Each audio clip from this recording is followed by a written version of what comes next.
શબ્દોના બાણથી માર્યા, નથી મારી છરી, નથી મારી કટારી, જ્ઞાન ગાવ છે માર્યા મેરે સદગુરુ, શબ્દોના બાણથી માર્યા. મહાપુરુષ કઈ એને કઈ વખાણ ન કરે કે દેવા તું તો ભારે, ઈ જોઈ લે કે આને દીકરા મારા હું લાગુ કરશે, ઈ એવું મારે ને કે ઓલું ભૂલે નહીં કરી દે, પાછો પેલો થાય વરી એક જોઈને જાગૃતિ આવી જાય તો ઈયળમાંથી જેમ ભમરે છે. તો બીજો વૈરાગ્યની ભૂમિકા ઈ સંતોએ કીધી કે અને કોઈ આગલા જન્મમાં થોડી ઘણી કઈ કમાઈ લઈને આવેલો હોય ને એના પૂર્વ કર્મ હારા કર્મોના ફળ એના જાગૃત થયા હોય તો મહાપુરુષનું મળવું થાય, સંતનું મળવું થાય ને એનો થોડોક એ હંગત કરે, હંગત કરે એટલે ઓલો સંત એની દવા ચાલુ કરે. એ કઈ તમને મધ ન સટાડે, મધ સટાડે તો સંત ન હોય, બે વસ્તુ ભેગી છે ને. હા, તો એ સંત ન હોય. કારણ કે વેદ કઈ જરી દવા નો કડવી ઝેર જેવી આપે, ખાધા પછી પાછી માથે શક્તિ ખાંડ ખાવી. ત્રીજી ભૂમિકા એને કહેવાય ક્ષણિક વૈરાગ. કોઈ મહાપુરુષ નું સંત નું મળવું થાય અને એના શબ્દો દ્વારા જે જીવની અંદર જાગૃતિ થાય એટલે એને વૈરાગ્ય જાગે, અને એ વૈરાગ્યથી એ સંત એને પોતાનું લક્ષ્યનું અનુસંધાન કરાવે તો એનાથી એ જીવનો મોક્ષ થાય, મુક્તિ થાય, મુક્તિને માર્ગી ચડે. આગલા જન્મની જે કમાણી હતી એ કમાણીથી પાછી પોતાની નવી કમાણી ચાલુ કરે અને વળી નવી મૂડી બનાવી અને એ જીવાતમાં આગળ વધે. આ બે ને તો મુખ્ય ગણવામાં આવ્યા, છતાંય બીજા બે છે પાછા, આમ નથી ગણતરીમાં આવતા પણ સંતો એને ગણ્યા. એવું કે અચાનક કોઈ સંપત્તિનો નાશ, કોઈ કારણ અચાનક ભેરેથી સંપત્તિ એની ગુમાવી દીધી, થોડું ઘણું જે કઈ હોય, પછી એમ થાય કે ભગવાન સિવાય આ બધું રાજા મહારાજાના મેલ પડ્યા. ભાઈ હવે તે સંપત્તિ નાશ કરી નાખી, તમે જેમાં નાશ કર્યો, જુગારમાં કર્યો, કોઈ કુદરતી આપત્તિ આવી, ઓના કર્મોથી જ થાય. તો એ જીવાત્માને ધડી સાપડી એક વૈરાગ્ય. એ વૈરાગ્ય એને ક્ષણિક વૈરાગ્ય, જેનું નામ, એનું નામ જ ક્ષણિક વૈરાગ્ય. એ વૈરાગ કાયમી વૈરાગ્ય નથી, પણ એમાં ઉપાય છે. જો રોગ હોય તો દવા થાય. એ વૈરાગ્ય ક્ષણિક વૈરાગ્ય થયો અને એને આવા ભજનો સાંભળ્યા, કથા કીર્તન સાંભળી, ભાગવત પુરાણો શાસ્ત્રો સાંભળ્યા, કોઈ મહાપુરુષના સંઘમાં ગયો, દર્શન મેળા કરવા ગયો, તીર્થ યાત્રા કરવા ગયો, એવું કઈ કરવા જવાથી એ વૈરાગ્ય થોડો ટાઈમ એના હૃદયમાં ટકી સમજ્યા ને. ટકી રહીએ ને કોઈ સંત નું સદગુરુ નું મળવાનું થાય તો એ ક્ષણિક વૈરાગ્યને પણ આગળ વધારી શકાય અને આગળ વધી પાછો એ જીવનો પણ મોક્ષ કરાવી શકાય. ચોથો વૈરાગ્ય પ્રાપ્ત થવાનું કારણ આ અટાણે આપણે જે કાર્યમાં બેઠા છીએ, આપણું અંગત સ્વજન ગુજરવું. જે વ્યક્તિનું અંગત સ્વજન ગુજરી જાય, અંગત હગવાનું, એને શમશાન વૈરાગ નામનો વૈરાગ. આપણે નથી કહેતા ભાઈ અરે યાર એનો મહાનીય વૈરાગ છે, એનો કઈ કાયમી વૈરાગ એવો આપણે બોલીએ તો ભાઈ એવો ભારી ભાવિક, તો બીજો કે અરે ના રે ભાઈ એનો મને ખબર છે.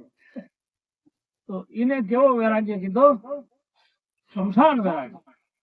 અંગત સ્વજન ગુજરી જાય ત્યારે એના પરિવાર વાળા જે હોય, એના હગા વાળા હોય, એના હેતુ મિત્ર હોય, ખરખરો કરવા આવે, એ સમયે ખરખરો કરવા વાળાના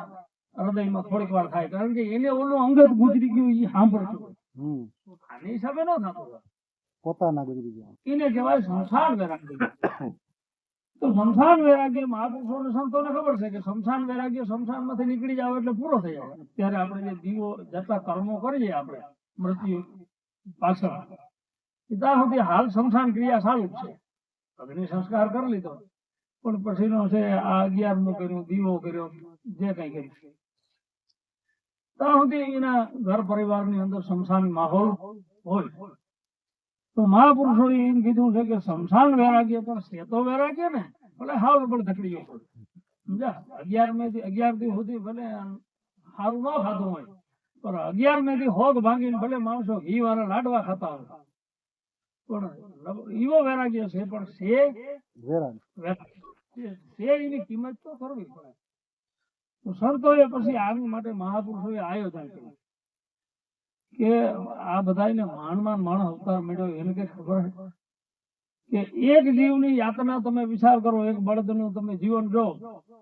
પાણી પીવું તો કઈ નો હગે, ખંજવારી નો હગે, બિચારાને ભાઠું પડ્યું તો એને અહીંયા માખી નથી ઉડાડી શકતો. તો એક જીવના જન્મથી લઈને મૃત્યુ સુધીની કેટલી પડતરતા છે, કેટલી યાતના છે, અને કેટલું એનું અઘરા છે એની ખબર નથી પડતી. તમે એને દવા ભોગવા જાવ તો એ બિચારો તમને મારે,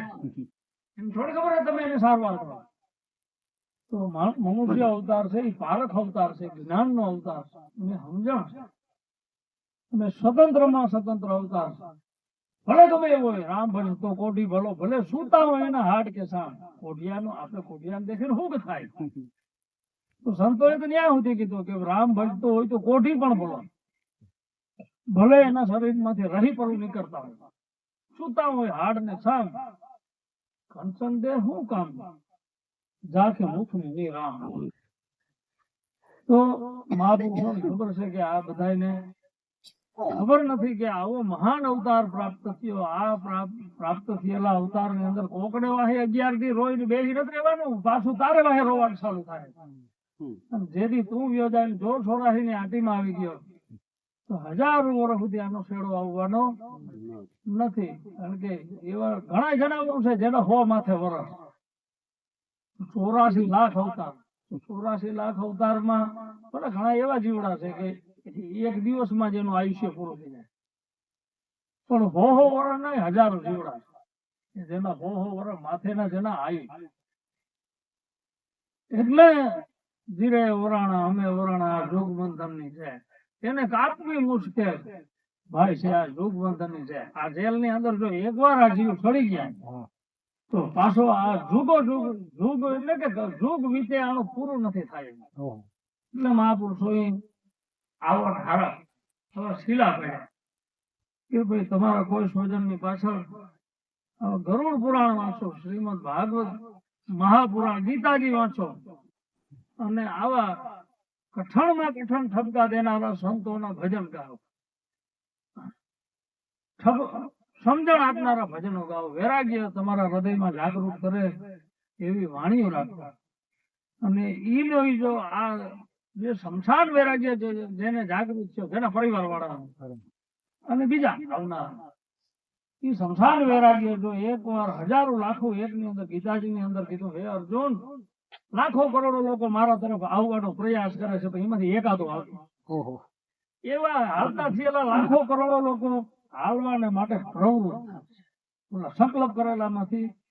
એકાદો હાલતો થાય ને, એ ની અંદરથી લાખો કરોડો માંથી કોઈ એકાદો મારા સ્વરૂપમાં આવી મળે છે. માટે હે અર્જુન, તું યોગી થા, તું હું કહું એટલું કર, આ તું લેખે એટલું પાધરું નથી. એટલે આવા 100, 200, 500, 1000 માણસો જયારે એના પરિવાર વાળા ભજનો ગાય, સાંભળે, 11 દી સુધી ગરુડ પુરાણ વાંચે, ગીતા વાંચે, આવા ભજનો સાંભળે, ખૂબ સુર તાલ રાગ ઢાળ મેળ થી ગવાય, સંગીતના શોખમાં પણ સાંભળે, અને કોઈ શબ્દ લાગે નકર ભલે એને ઘણી વાર એવું બને ગાવાવાળાને કઈ લેવાનું, કારણ કે એ ગાવાવાળાને શું હોય કે સિપાહી નું લડવાનું સિપાહી ને ખબર હોય. અને રૂ પીંજવા વાળા પિંજારા હતા પેલા, હવે તો મશીન આવી ગયા, તો રૂ પીંજવા વાળા પિંજારા છે ને એ નેતર ની ખોટી થી રૂ પીંજતા, એટલે એ રૂ ના ઢીગલામાંથી દેવા એવી બટાસટી બોલાવે, અને બે ઘડી એની થઈ જાય કે અમે ઓલા રાજાની ફૌજમાં કેમ આગળ સિપાહીઓ એવી આમ તલવાર વીજતા એવી રીતે વીજે. ભાઈ રૂડો ઠેકલો, માથું ઉતરી ગયા પછી 10 કિલોમીટર હાલે, એની રમત બીજી હોય. એટલે કોઈ સંતે કીધું કે ભાઈ ઉઠત બખત ક્યાં ઠોર મચાવત, તું પ્યાર કી પૂંજી સે કરત હે વેપારા, પ્યાર કી પૂંજી સે કરત હે વેપારા. એટલે રવિ ખીમ ભાણ ત્રિકમ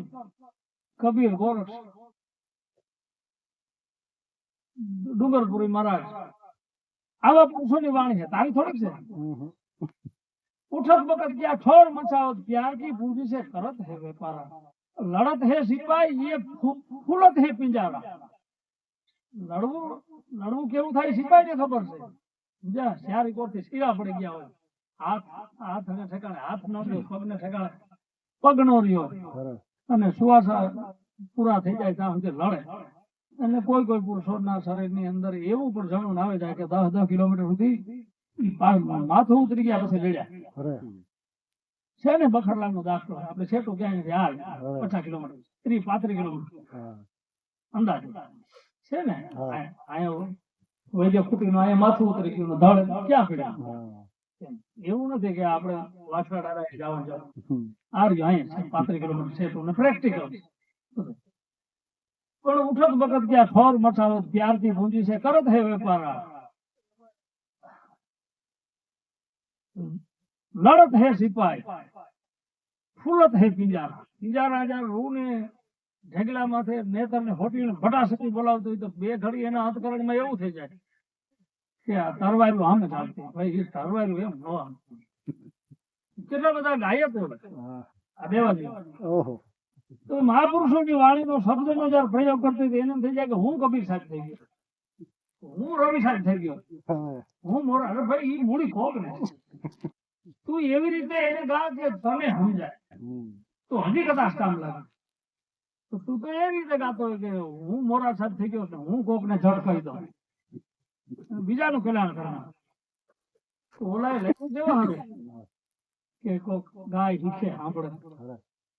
ગાય કોઈથી શીખે સાંભળે કોઈથી સાંભળે તો સારું અને ઈ ભાવથી કહે ઓહો મોરા સાહેબ આપણા માટે કેવું લખ્યું રવિ સાહેબ કેવું આ માર્ગે કંઈક 2 ડગલા હલાય તો બહુ સારો તો આજે ચોથા પ્રકારનો આપણે જે વૈરાગ કીધો શમશાન વૈરાગ આવો શમશાન વૈરાગ્ય જે જીવને પ્રાપ્ત થયો હોય એને પણ એક તક છે દેવાજીવો બાકરા સારતો સારું નામ રાખ્યા તો બાકરા સારે ને એનું જીવન ગુજારે સારું દ્રષ્ટાંત દેજો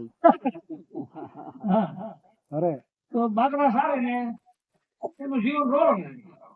તો બાપુ જવાન મારા જેવા આમ સાધુ પણ પાખંડી તરકટી ના દીકરા એવા તરકટી કે અંદર પૂરા કપટી હતા પણ બારોબાર સિદ્ધ પુરુષ નું આચરણ દર્શાવે તો એનું યોજના શું કે ગામો ગામ જવું ને હારા માણસને ઘેર ઉતારો કરવો ને ત્યાં પોતાની સીધાઈ બતાડવી અને રામ નામ જપના પરાયામાં લપના દે લઈને વળી આગલે ઠેકાણ જમાત આવી છે બચ્ચા તો મળે કે યોગી છે એમ કરે ને વળી અહીંથી બીજે જાઉં ત્રીજે જાઉં તો આ દેવાજીઓ બાકરા સારે તડકા ધોમ નો સૈતર વેહાક નો ને માઠની ધારમાં એને હે માઠની ધારમાં હા માઠની ધાર તો આમ બિસાડો માણસ હારો તો દ્યા આવી એ બાબા મરી જાય તડકા ધોમ નાખે મરો ક્યાં ખણાવ ઘડી તો બોલે કે આમ ભલે એને બાંગરો છે આમ દિયાળું ખરો તો થોડું ઘણું પાણી પાયું નહીં કે તમે ખાવાનું તો કઈ નથી તમારે દૂધ પીવું હોય તો બાકરા ધોઈને થોડું થોડું પાઈ દો તો બધાને ગુડલે ગુડલે દૂધ પાયું ને બાકરા ધોઈ પેલા સંતોને થયું કે બિસાડો ભલે જેવો હોય પણ છે દિયાળું થયું ડુપ્લિકેટ સંત હતા પણ હતા સંત સંત ને એટલે એનો સ્વભાવ રહે સમજ્યા ડુપ્લિકેટ હોય ને તુલસીદાસ મહારાજે કીધું તુલસી જશ કે મુખ છે કદી ભૂલ से निकले हो राम उनके पैरों की कमतरी और मेरे ही तन को छाण खोटा खोटा राम राम करतो હોય ને એને મારા તુલસીદાસ કે કરોડ પ્રણામ છે મારા ચામડા ને એને હું મોજડી પહેરાવવા ત્યાં ખોટા ખોટા એ રામ રામ તો કરે હાવ ડુપ્લિકેટ તો ઓલા ને આને હું કંટાળેલો બાકરા સારે કે બાપુ તમે મારી વાત સાંભળો કે બોલો યાર મારે પૂરું થઈ જવું છે ઓલા દાંત આવ્યા કે આ શિષ્ય નથી પરબારું પૂરું થઈ જવું તો આ જે મેન કલાકાર હતો આ બધાયનો જમાયતનો એ તો પાખંડમાં પૂરો હોય ત્યાર તો બધાયનો પાખંડીઓનો સરદાર હોય તો એ જમાયતનો વડો છે સમજ્યા બધાય પાખંડમાં પારંગત કઈ વાંધો નહીં કે તારે ગુરુ થવું તો ગુરુ બનાવી દે મારે ક્યાં વાંધો છે મારે તો આ છે અમે કઈ શિષ્ય બનાવવી જરૂરી નથી શિષ્ય બનાવીને કઈ તારું મોક્ષ કરાવવા વાળા નથી કે તારે ગુરુ થવું હોય તો હાલ ગુરુ બનાવીએ કે ગુરુ થઈ જાવ પાકું માટે થઈ મૂકો તો કે ભાઈ જો મારી વાત સાંભળો બધાય તું રહ્યો આવો હટાવો અને કાંક ને કાંક એક બોલીને અમારું બધું બોલે અને અમારા ધંધા થાપા આમ તો પથારી કરે. અરે અમારું બધું છે પેલી કમાયું જેની અને પારખી ઈ છે અમે હા વાહે થી રહ્યા પસ્તાય એટલે અમારે આ છે પણ પેલી કમાણી એટલે તો તારે એક શરત કે તારે જરૂર વિના બોલવાની મનાય શું અને સારું માનું આમ ખાખડા ધીમ થઈને બેહવાનું કોઈ જાતનું કોઈ હણસ નહીં કરવાના ઈશારા નહીં કરવાના જોવાનું આ આપણું શરત એ કોઈ વાંધો નહીં બાપુ તમે કયો બાકી ખાવા પીવા જલસા તારે લાડવા ભજીયા બહાટી બોલે છે નબળું ખાવા નહીં મળે તો કે સારું બાપુ તમે કયો વાળંદને બોલાવ્યો મુંડન કરાવ્યું જપાટ ધોતિયા જે કઈ હતા એ પહેરાવી દીધા એ ત્રિપુંડ તાણી દીધા ભસ્મ લગાડી દીધી અરે તો 5 ગામ વટીને 2-5 આગળ તો ન ઓળખતા હવે આ સમય આવી ગયો 100 કિલોમીટર સુધી એકબીજાને ઓળખતા તો 5-15 ગામ વટીને કોઈ રાજાનો ઓલું આવ્યું ને ત્યાં બધા ગયા અને કે આ કે અમારા ગુરુજી છે અને 100 વર્ષ સુધી હિમાલયમાં તપ કરેલા ઓહો આમ તમને લાગે નહીં પણ એ અથર બ્રહ્મચારી યોગી પુરુષ છે ને એટલે આવો લાગે ઓહો રાજા કે ઓલો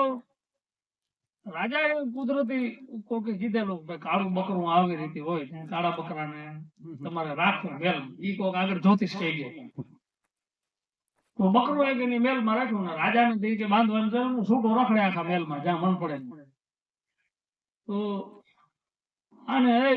આસન બાસન લગાડ્યા ઓલા જેટલા બધા હતા ઈ એના છેલ્લા ચપાટા થઈ ગયા 2 ગાણા પગ દબાવે ઓલાને કે તારે સાનું મન બેહવાનું છે કે હલવા સલવાનું નથી એટલે આ તો બે સાનું મન ના ઓલું બકરું આવીને એનો પડદો સાવવા મળ્યો દરવાજામાં ના હાડી કોર પડ્યું ઈ બહાર આવ્યા વિના રહી તો બીજું કઈ ન બોલે તો એમ કર્યું રાજા કે તમે તો કેતા હતા કે આ 100 વર્ષ તપસ્યા કરેલ છે ને અખંડ મૌન છે ને આ ક્યારે કઈ બોલતા નથી આ તો કઈ કર્યું આગળ બીજા ઓલો મુખ્ય હતો ને લોરા કાઢ્યા હતા ને ઓને કે મારા કે મને રાડ હતો કરી લીધી બરોબર હવે અમે અમારી આ તે કર્યું હવે અમારે પાછું આને માથે ઢાંકવું જોઈએ ઈ કે રાજા ઈ એમ કહેવા માંગે કે તક છે અરે અરે શું વાત કરે ઈ કે ઈ એમ કે ભાઈ તમે ને ઈ કે રાજા તે સાંભળ્યું તો ખરી ને કે તપેશ્રી થી રાજેશ્રી થી નરકેશ્રી તો પૂર્વશ્રમે તે કઈક સારું તપ કરેલો માણસ હતો એને અટાણે રાજા થયો ને રાજ કરે ને આવું પાછું તું સંસ્કારી આત્મા હે તે એમને સાધુ પુરુષો ને તેડાવ અને તારું કઈક કલ્યાણ થવાનું છે એવું અમારા ગુરુ ને લાગ્યું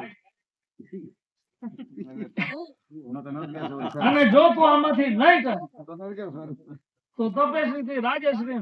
થી પછી નરકેશ્રી તો નરક માં જવાનો દારૂ તૈયારી છે એના કરતા એમ કે અમારા ગુરુ કે ઓહો આ રાજપાટ તમારે શરણે તમે એ કયો તો ઓલા કે ભાઈ રાજપાટ અમારે નથી કઈ જોતું પણ થોડીક મુઠ્ઠીની શક્તિ સારી રીતે અમને ભેટ સેવા કરી દે અમે તો જોગી ચલતા ભલા એટલે આપણે દેવા આ વાત આપણે પૂર્ણ વિરામ કરીએ કે આપણે માટે પણ આ તક આવી મનુષ્ય મોટી તક છે આપણા કોઈ જન્મના હારા કર્મો કે આપણે હાથમું નથી કરતા પાંચમું નથી કરતા ચોથું નથી કરતા 11 દી સુધી બેઠા જે ભાવે છે ભગવાનનું નામ લેવાનું લીધું અટાણે પણ ખૂબ હવાર સુધી આપણે સંતવાણિયા હવા થાય અને આવા સમય જે સંતો કે છે એમ આ વૈરાગ ની અંદર વૈરાગ મળે એવું આપણે કુદરત મહારાજ પાસે આપણે પ્રાર્થના કરીએ અને દરેક ને વૈરાગ લગાડી અને મોક્ષ પ્રાપ્તિ કરાવે સદગુરુ એવા સદગુરુ ની પ્રાપ્તિ થાય એવી પણ આપણે કુદરત મહારાજ પાસે માગણી કરીએ. આ જે કોઈ જીવાતમાં જેની પાછળ આપણા સંતોનું એવું કહેવાનું છે કે કોઈ પણ જીવાત્માને પોતે જે કઈ કર્યો એ મૂડી તો એની થાય જ છે, પણ એની પાછળ કઈ